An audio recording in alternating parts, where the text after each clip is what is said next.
అందరికీ నమస్కారం అండి. అక్షరా ఛానల్కి స్వాగతం, సుస్వాగతం. ఈరోజు కంటెంట్ వచ్చేసి జిఎస్టీ 2.0 అనే టాపిక్ గురించి నేను మీతో షేర్ చేసుకుంటున్నాను. అసలు జిఎస్టీ అంటే ఏంటి? ఇప్పుడు మారినటువంటి జిఎస్టీ 2.0 అనే టాపిక్ గురించి నేను ఈరోజు మీతో కొన్ని విషయాలను షేర్ చేస్తున్నాను. జిఎస్టీ అంటే గూడ్స్ సర్వీస్ ట్యాక్స్. తెలుగులో అయితే వస్తు సేవల పన్ను అని అనమాట.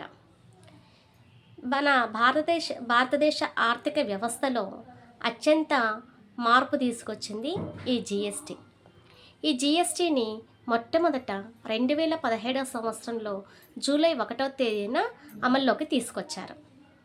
అప్పటి నుంచి మనం జిఎస్టీని అంటే పన్నును చెల్లిస్తూనే ఉన్నామన్నమాట. జిఎస్టీ వస్తు సేవల పన్ను కదండి. మనం ప్రతి వస్తువు మీద మనం పన్ను చెల్లిస్తూ ఉంటాం. అంటే ఉత్పత్తి దశ నుండి వినియోగదారుడి వరకు కూడా ప్రతి స్థాయిలో మనం పన్ను చెల్లిస్తూనే ఉంటాం. చివరికి వినియోగదారుడి మీదే ఆ భారం అనేది పడుతుందన్నమాట. అంటే మనం ఉదయం నిద్ర లేచినప్పటి నుంచి రాత్రి పడుకోబోయే వరకు కూడా తెలియకుండానే మనం వస్తువుల మీద పన్నును చెల్లిస్తూ ఉంటాం. ఉదాహరణకు చెప్పాలంటే మనము నిద్ర లేవగానే ఉదయం పళ్ళు తోముకునే బ్రష్ నుంచి కూడా రాత్రి పడుకోబోయే కాటు పక్కన పెట్టుకునే మస్కిటో కాయలు కానీ మస్కిటో బ్యాట్ వరకు కూడా అంటే ప్రతి వస్తువు మీద మనం పన్నును చెల్లిస్తూనే ఉన్నాం. అంటే వినియోగదారుడి మీద ఎక్కువగా ట్యాక్స్ అనేది పడుతూ ఉంటుంది అన్నమాట. ఈ ట్యాక్స్ అనేది కూడా రెండు రకాలుగా ఉంటుంది. ఒకటి డైరెక్ట్ ట్యాక్స్, ఇంకొకటి ఇండైరెక్ట్ ట్యాక్స్ అన్నమాట. ఇక ఇప్పుడు మార్పు అనేది సంభవించింది కదా. అంటే జిఎస్టీ 2.0గా ఇప్పుడు మారింది. దీనివల్ల కూడా మనకు ఎన్నో లాభాలు ఉన్నాయి.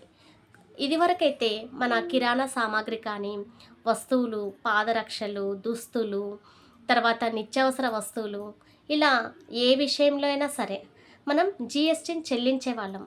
అప్పట్లో జిఎస్టీ కొన్ని వస్తువుల మీద 12% ఉండేది, మరి కొన్ని వస్తువుల మీద 18% వరకు ఉండేది. కానీ ఇప్పుడు మన జిఎస్టీ మారిన తర్వాత చాలా వరకు 99% వరకు కూడా మనం వస్తువులను పన్ను రహితంగానే కట్టకుండానే మనం వస్తువులను తీసుకోవచ్చు. అంటే జిఎస్టీ అనేది 0% వరకు ఉంది. కొన్ని వస్తువులకు జిఎస్టీ అనేది ఉంది, కానీ కేవలం అది 5% మాత్రమే ఉంది.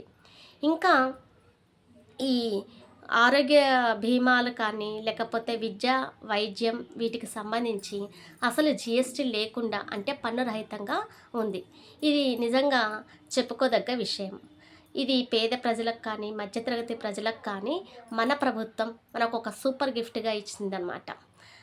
అది ఒక వరంగా చెప్పుకోవచ్చు. ఇక జిఎస్టీ నిర్మాణానికి వచ్చేస్తే జిఎస్టీ 3 రకాలుగా ఉంటుంది. అది ఒకటి సెంట్రల్ జిఎస్టీ. ఈ సెంట్రల్ జిఎస్టీ కేంద్ర ప్రభుత్వం విధించేటువంటి పన్ను అన్నమాట. ఇంకొకటి స్టేట్ జిఎస్టీ. ఈ స్టేట్ జిఎస్టీ రాష్ట్రానికి సంబంధించి విధించేటువంటి పన్ను. ఇంకొకటి ఇంటిగ్రేటెడ్ జిఎస్టీ. ఈ ఇంటిగ్రేటెడ్ జిఎస్టీ అనేది 2 రాష్ట్రాల మధ్య వస్తువు లావాదేవీలు జరిగేటప్పుడు విధించేటువంటి పన్ను. మీకు ఇంకా క్లియర్గా చెప్పాలంటే ఒక వస్తువు తెలంగాణలో అమ్ముడుపోతూ ఉందనుకుందాం. ఆ వస్తువు మీద సెంట్రల్ జిఎస్టీ ఉంటుంది, స్టేట్ జిఎస్టీ అనేది కూడా ఉంటుంది. ఆ 2 జిఎస్టీలు కలిపి ఆ వస్తువును అమ్ముతారు. ఇక ఆ వస్తువు తెలంగాణ నుంచి మన ఏపీకి వచ్చింది అనుకోండి. అలా ఏపీకి వచ్చిందనంటే ఆ జిఎస్టీకి అంటే ఆ వస్తువుకి state GST, central GST and integrated GST అంటే ఆ 3 జిఎస్టీలు కలిపి ఆ వస్తువు మీద మనం పన్నును చెల్లిస్తూ ఉంటామన్నమాట. ఇలా ఉంటుంది జిఎస్టీ స్ట్రక్చర్ అయితే.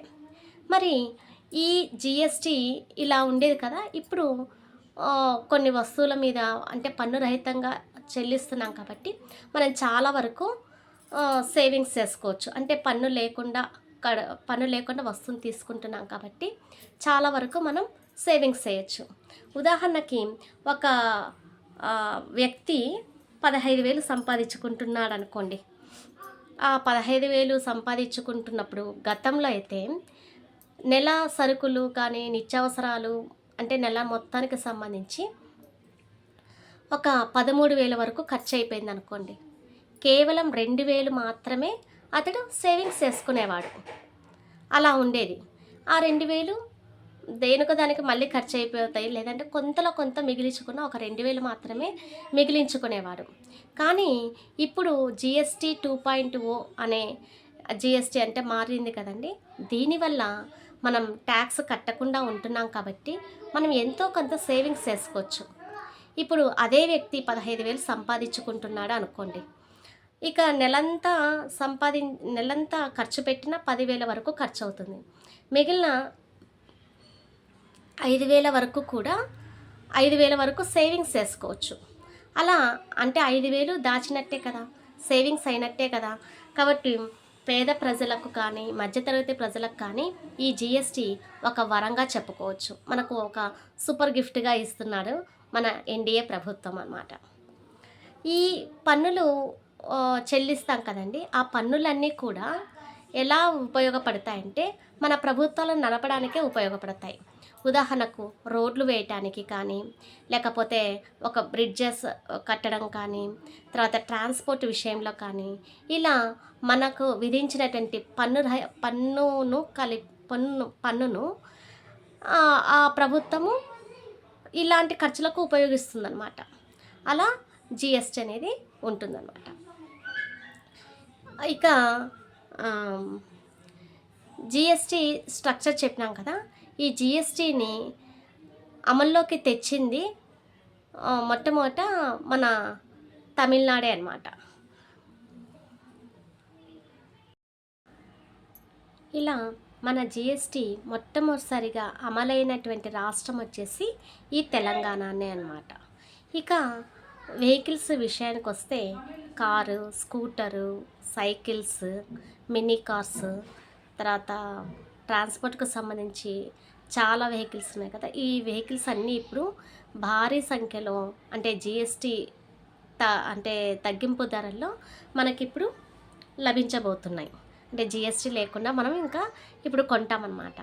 అలా మన దేశము ఒకే దేశం, ఒకే పన్ను, ఒకే వాణిజ్యపరంగా అంటే మార్కెట్ పరంగా ఒకే వాణిజ్యంగా మనము ముందుకు సాగిపోతూ ఉన్నామన్నమాట. మనకు జీఎస్టీ మొట్టమొదటిసారిగా అమలైనటువంటి రాష్ట్రం వచ్చేసి ఈ తెలంగాణ అనమాట. ఈ జీఎస్టీకి సంబంధించి ఇప్పుడు మన దేశం మొత్తం మీద అన్ని వస్తువులకు వర్తిస్తుంది. అందుకని ఇప్పుడు నినాదం వచ్చేసి ఒక దేశం, ఒక పన్ను, ఒకే వాణిజ్యం అనేటువంటి నినాదంతో మనమంతా ఇప్పుడు ముందుకెళ్తూ ఉన్నాం. ఇక ఈరోజు మన ప్రధానమంత్రి నరేంద్ర మోడీ గారు కానీ, మన ముఖ్యమంత్రి అయినటువంటి నారా చంద్రబాబు నాయుడు, నారా లోకేష్ గారు, ఇంకా డిప్యూటీ సీఎం అయినటువంటి పవన్ కళ్యాణ్ గారు కూడా ఇలా శ్రీశైలం పర్యటించారు. తర్వాత కర్నూలులో ఉన్నటువంటి నన్నూరు దగ్గరికి వచ్చారు. అక్కడ కొన్ని వేల కోట్లతో పరిశ్రమల మీద పెట్టుబడి పెడుతున్నారు. ఇదంతా శుభ పరిణామమే కదండి. ఇక ముందు ముందు కూడా ఈ వస్తువుల మీద పన్ను రహితంగా అన్నీ జరగాలి, మనమంతా అభివృద్ధి చెందాలి అన్న ఆశతో ముందుకెళ్తూ ఉన్నాం. ఇలా జరిగితే మన భారతదేశం కూడా ఆర్థిక వ్యవస్థలో బలమైనటువంటి దేశంగా ముందుకెళ్తుంది, అభివృద్ధి అయినటువంటి దేశంగా ముందుకు సాగుతుందన్నమాట.